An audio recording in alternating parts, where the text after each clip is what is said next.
What sorts of vibes you get for the partners, due to the cultural Hmm. differences Hmm. and all that? Look, it depends upon the people.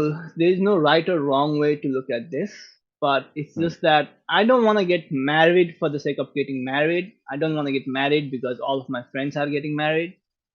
mm, Like I want to find the right kind of partner for me, like the way I am. Like I'm weird, I'm crazy, so I would love mm, someone who could understand that, or who could get a little weird with me, who's mm, open-minded, who's exploratory, who knows how to communicate properly.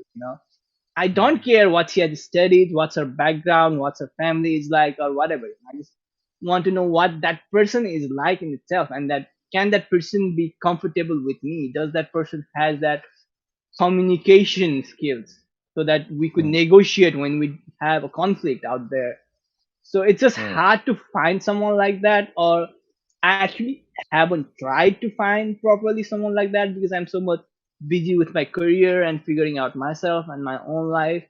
But it also gets very lonely sometimes, being on your mm, own, being single, away from parents who don't have much of anyone to talk to throughout the day. So it gets sometimes very isolated and lonely. But I love my freedom more than anything else. And yeah.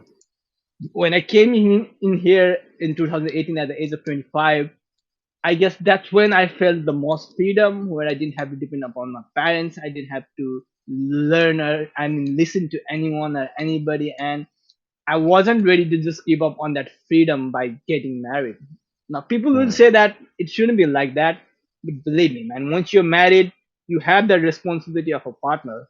You of can't do course. whatever you want with your time or money or resources, because you have to think about someone else. Someone else is there with you. But when you're single, you just have the freedom. Like I could go anywhere. I could go to a different city now. I could go to a different country right now, and I just don't have to worry about anybody else because they don't Mm, have to tag along with me. I'm just alone. I have the freedom. So I love that freedom, and that's what I have been enjoying till now. But as mm, I'm in my 30s, now I'm starting to look out for, like, if I could find the right partner and then get married. So it's there. I'm just in no hurry right now. all right. What about family pressure?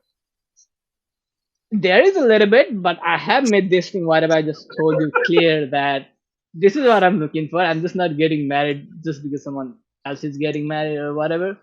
But yeah, Right. it's like they were so much worried that I might never get married. So I have told them, yes, I want to get married. I will get married someday. It's just like with the right person in the right time. I'm just in no hurry. Yeah. How about the dating culture in Australia? You've been young, you've been there, out Mm, there for, in university, and after that, so many mm. exploration sites and all that. So, can we please discuss about the dating culture in Australia? How is it going? Is it healthy enough, or it's not really? Depends upon people, I guess. As I said, I was just so much busy with my own personal life, career, and figuring out myself. I didn't care about that part, like dating. I went out on few dates. I have dated a few people out here, but it never continued for a long term because I could never find the right person, I guess. But it's kind Hmm. of good. It's healthy. Like there isn't that conservative, or like, what's the word for that? Like we have back in our country, like dating like before marriage or meeting different guys, like kind of a bad reputation out there. It's not that here. It's like people are open Hmm. minded. They're okay with. Hmm. That's the point of dating, like going out and meeting people and figuring out like what would you love and what would you not love in your partner, and that's how Hmm. you figure out like what you actually want and find the right partner and try and move on with that. So that's a very good culture, and it's very good out here. They Hmm. have like speed datings and dating events and everything out here.